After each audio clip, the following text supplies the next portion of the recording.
በጊዜያዊ አስተዳደርም ሆነ በጊዜያዊ አስተዳደር ፕሬዝዳንት መቀጠል አያስፈልግም የሚል ውሳኔ ላይ የደረሰው ህወሓት በመጨረሻም ከጦርነቱ በፊት በተደረገው ምርጫ ተመስርቶ የነበረው መንግስት በትግራይ እንዲመለስ ውሳኔ አሳልፏል። በዚህም ውስጥ አጣብቂኝ ውስጥ የወደቀው የትግራይና የፌዴራል መንግስት ግንኙነት። ይህንን መረጃ የምናካፍላችሁ ነው የሚሆነው። በሱዳን በኤርትራና በኢትዮጵያ ሰላም እንዲሰፍንና ውይይት እንዲጀመር በካርቱም የተመሰረተ ቀጠናዊ ጥምረት ጥሪ ያቀረበ መረጃውን እናካፍላችኋለን። የአሜሪካው ፕሬዝዳንት ዶናልድ ትራምፕ ከኢራን አመራሮች ጋር በፓኪስታን እንዲነጋገሩ ሊልኳቸው የነበሩትን የልዩ መልእክተኛቸውን ስቲቭ ዊትኮፍ እና ጃሬድ ኩሽነርን ጉዞ ሰርዘዋል። የቮይስ ኦፍ ኢትዮጵያ ቤተሰቦች ሰብስክራይብ ማድረጋችሁን እያስታወስናችሁ በዝርዝር እንደምንመለከታቸው ጉዳዮች እናልፋለን።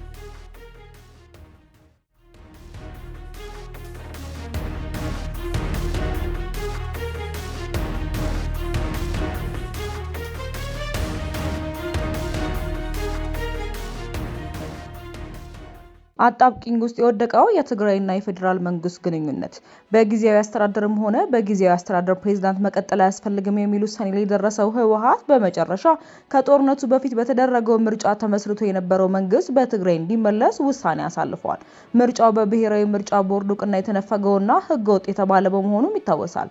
ምርጫው ለትግራይ ጦርነት መጀመር አንዱ መነሻ ምክንያት መሆኑም ይታወቃል። ፌዴራል መንግስት ምርጫውን የጨረባ ምርጫ ብሎ ቢያወግዘውም ህወሓት ግን ወደ 2.8 ሚሊዮን የትግራይ ህዝብ ድምጽ የሰጠበት በሰፊ ብልጫ ህወሓት አሸንፎ ክልላዊ መንግስት የመሰረተበትና የድርጅቱ መሪ ደብረጽዮን ገብረ ሚካኤል የክልሉ ፕሬዝዳንት የሆኑበት ህጋዊ ምርጫ መሆኑም ሲሟገት ቆይቷል። ጦርነቱን ባስቆመው የፕሪቶሪያው ስምምነት መሰረት ከጦርነቱ በፊት ተመስርቶ የነበረው መንግስት እንዲፈርስና ጊዜያዊ አስተዳደር በትግራይ ክልል እንዲመሰረት የስምምነቱ ፈራሚዎች ህወሓትና ፌዴራል መንግስቱ መግባባት ላይ መድረሳቸው ይታወሳል። ይሁን እንጂ በክልሉ ለ2 ዓመታት ከቆየው ከአቶ ጌታቸው ረዳ ጊዜያዊ አስተዳደር መፍረስ ወዲህ የፕሪቶሪያው ስምምነት መፍረሱን የሚጠቁሙ መግለጫዎች ከህወሓት አመራሮች ሲሰጡ የቆዩ ሲሆን ከጦርነቱ በፊት የነበረውና በዶክተር ደብረጽዮን የሚመራው መንግስት በትግራይ ይመለስ የሚል ሙግት ሲነሳም ቆይቷል።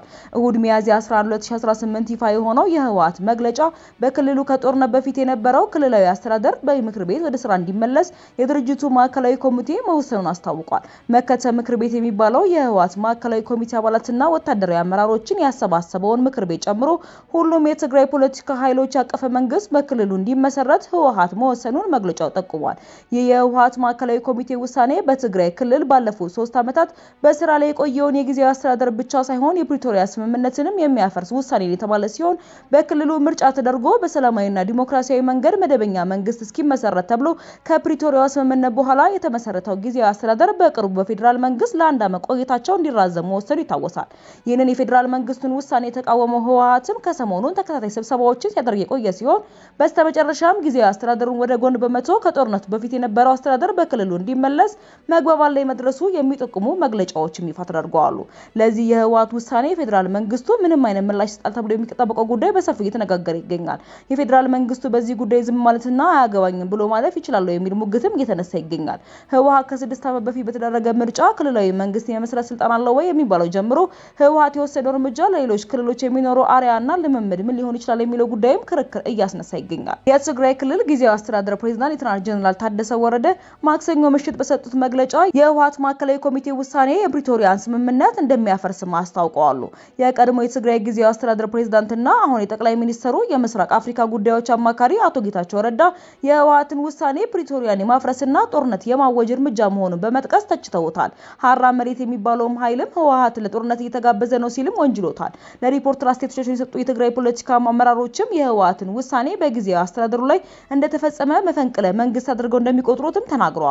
ከዚሁ ጋር በተገናኘ ሀሳባቸውን ያጋሩ አንዳንድ የህግ ባለሙያዎች ቢሆኑ ፕሪቶሪያና ጊዜያዊ አስተዳደሩ የተመሰረተባቸው ህጎች የጣሰ እርምጃ ህወሓት መውሰዱን የሚጠቁሙም ሀሳብ ነው ያጋሩት። ከዚህ ተቃራኒ የሆነ አስተያየት የሰጡ አንዳንድ ወገኖች በበኩላቸው ፌዴራል መንግስቱ በጀት፣ ነዳጅ፣ ደሞዝና ሌላም ነገር ከትግራይ ክልል በማቋረጥ ፕሪቶሪያ እንዳይፈጸም እንቅፋት ሲሆን መቆየቱ አሁን ለተፈጠረው ችግር ራሱን የቻለ ምክንያት እንደሆነም ሲናገሩ ተደምጠዋል።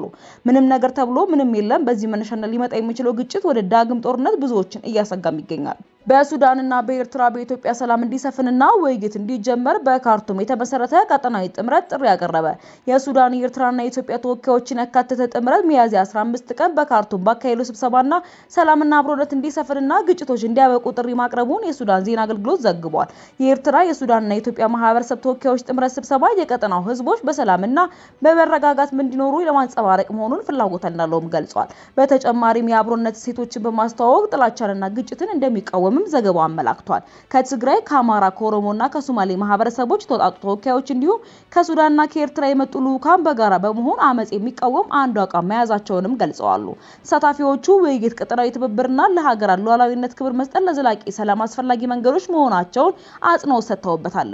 ተሳታፊዎቹ ድንበር ተሻጋሪ ግንኙነቶችን ማጠናከር አስፈላጊ መሆኑን በመጥቀስ በድንበር አካባቢ በሚኖሩ ማህበረሰቦች መካከል መስተጋበር እንዲፈጠርና የአንድነት የሰላም እሴቶች እንዲጸኑ ጥሪ አቅርበዋል። ስብሰባው ለቀጠናው ህዝቦች የተረጋጋ የበለጸገ መጻኢ ጊዜ ለመፍጠር በጋራ ለመስራት ቃል በመግባት መጠናቀቁን ዘገባው ጨምሮም ገልጿል። የቮይስ ኦፍ ኢትዮጵያን ቤተሰቦች ሰብስክራይብ ማድረጋችሁን በድጋሚ እያስታወስናችሁ ወደ መጨረሻው ዘገባችን እናልፋለን። በፈለጉ ጊዜ ሊደውሉልን ይችላሉ ሲሉ ትራምፕ ተናግረዋል። የአሜሪካው ፕሬዝዳንት ዶናልድ ትራምፕ ከኢራን አመራሮች ጋር በፓኪስታን እንዲነጋገሩ ሊልኳቸው የነበሩትን የልዩ መልእክተኛቸውን ስቲቭ ዊትኮፍ እና ጃሬድ ኩሽነርን ጉዞ ሰርዘዋል።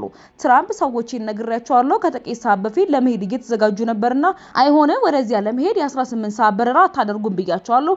ምንም ነገር ላለመነጋገር የ18 ሰዓት በረራ አያደርጉም ሲሉም ተናግረዋል። በጉዞ ብዙ ሰዓት ነው የሚጠፋው፣ ብዙ ስራ ነው ያላቸው ሲሉም ተናግረዋል። ወኪሎችን ወደ ፓኪስታን ኢስላማባድ ኢራናውያን ለማግኘት የሚያደርጉትን ጉዞ ሰርዣለሁ ብለዋል። ከዚህም በተጨማሪ በአመራሩ መካከል ከፍተኛ ክፍፍልና ግራ መጋባትም አለ። ማንም መሪው ማን እንደሆነ አያውቅም እነርሱን ጨምሮ።